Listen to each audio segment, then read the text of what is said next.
जय हरी विठ्ठल, जय हरी विठ्ठल। आषाढी एकादशी निमित्त आपण विठ्ठल रुक्मिणीसाठी फुलांची आरास व साधी सोपी पूजा करणार आहोत। त्याकरिता आपण इथे पाटासारखा ट्रे घेतलेला आहे, तो पालथा करून ठेवणार आहोत। डेव्हिड माधुनी तुझे तू या चॅनलवर आपलं मनापासून स्वागत आहे। मनी प्लांट लावलेला तुम्हाला दिसतो आहे। दोन्ही बाजूने समया ठेवून घेतलेल्या आहे। मातीच्या विठ्ठल रुक्मिणी ठेवून आपण त्यांची पूजा करणार आहोत। किती सुरेख अशा सुंदर ह्या मूर्त्या दिसतायत। आता आपण फुलांच्या आरास करून घेऊया। पांढऱ्या शेवंती फुलांच्या पाकळ्या घेऊन मूर्तीच्या तिन्ही बाजूने रचना करून घेणार आहोत। समया काढून सध्याकरिता बाजूला ठेवून घेऊ।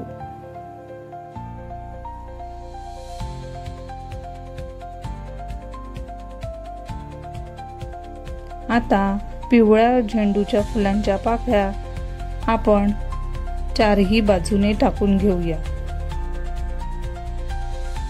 आणि मनातल्या मनात जय हरी विठ्ठल, जय हरी विठ्ठल म्हणत जाऊया। आता केशरी कलरच्या पाकळ्या आपण इथे टाकून घेणार आहोत। हाताने सुटसुटीत करून घ्या, म्हणजे आरास करताना पाकळ्या छान टाकता येतात व दिसायला एकसारख्या दिसतात। आपली फुलांची 3 लेयर झालेली आहेत।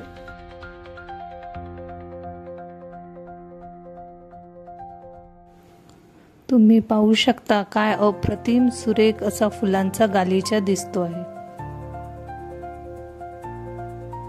आता आपण लाल फुलांच्या म्हणजेच गुलाबाच्या पाकळ्या टाकून घेऊया।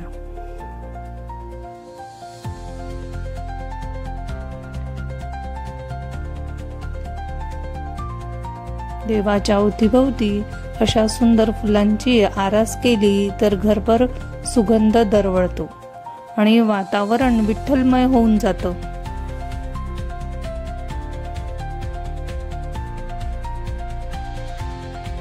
सुगंधी फुलांच्या आकर्षक रंगामुळे घर अगदी आनंदी आणि प्रसन्नमय झालेलं आहे।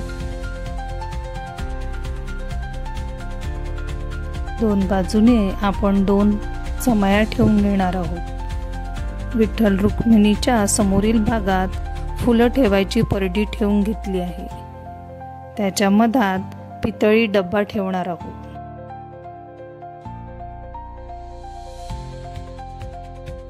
सुंदर लाल गुलाबाची फुले परडीत गोला आकारात लावून घेऊया।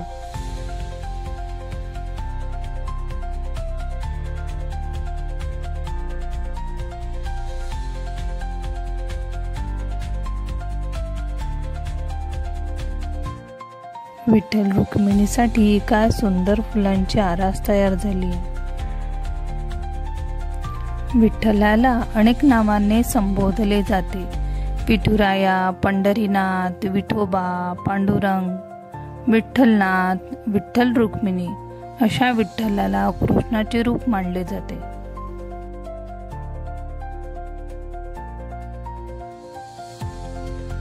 बाजूला छोटंसं तुळशी वृंदावन ठेवून घेणार आहोत।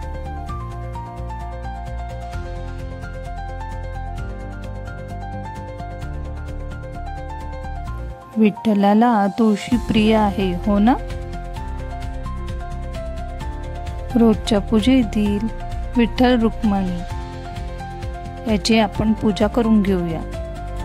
सर्वप्रथम आपण दूध, दही, तूप व मध याने अभिषेक करून घेणार आहोत।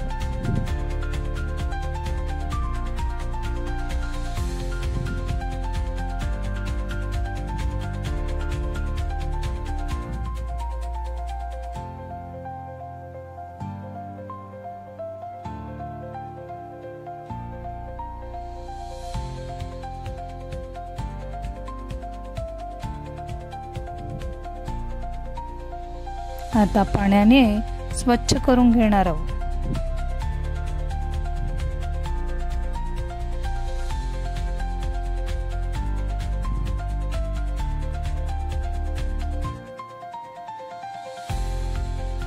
कापडाने कोरडे करून घेऊया.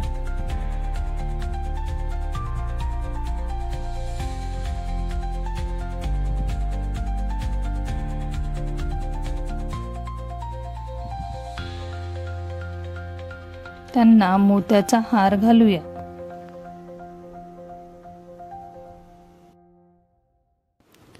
मनोभावे पूजा करूया. दिवे लावून घेऊया.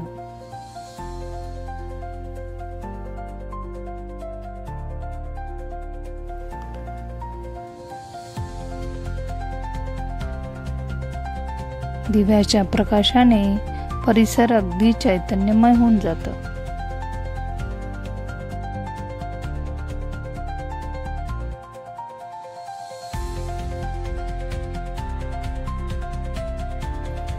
देवाला फुले वाहूया.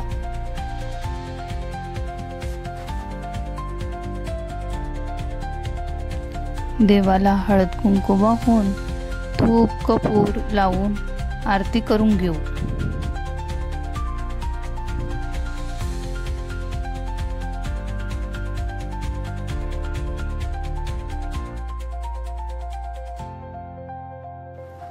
देवापुढे फळ व प्रसाद ठेवूया.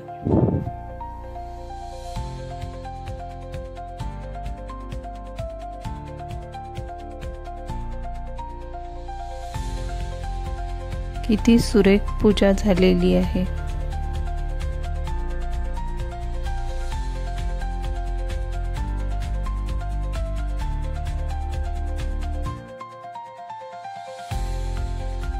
पंढरपूरच्या विठ्ठलाच्या दर्शनामुळे सर्वांमध्ये समानता व एकात्मताची भावना निर्माण होते.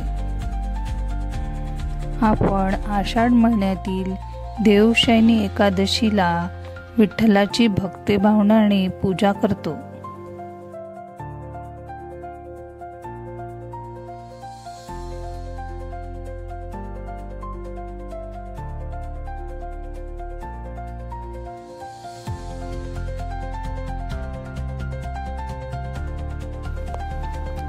इतकी सुंदर सुरेख अशी पूजा पाहून मंदिरात गेल्याची अनुभूती होते.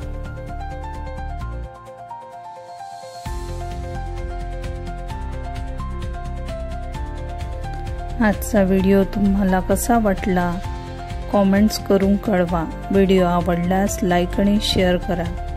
बेल आयकॉन प्रेस करून चॅनलला सबस्क्राईब करा.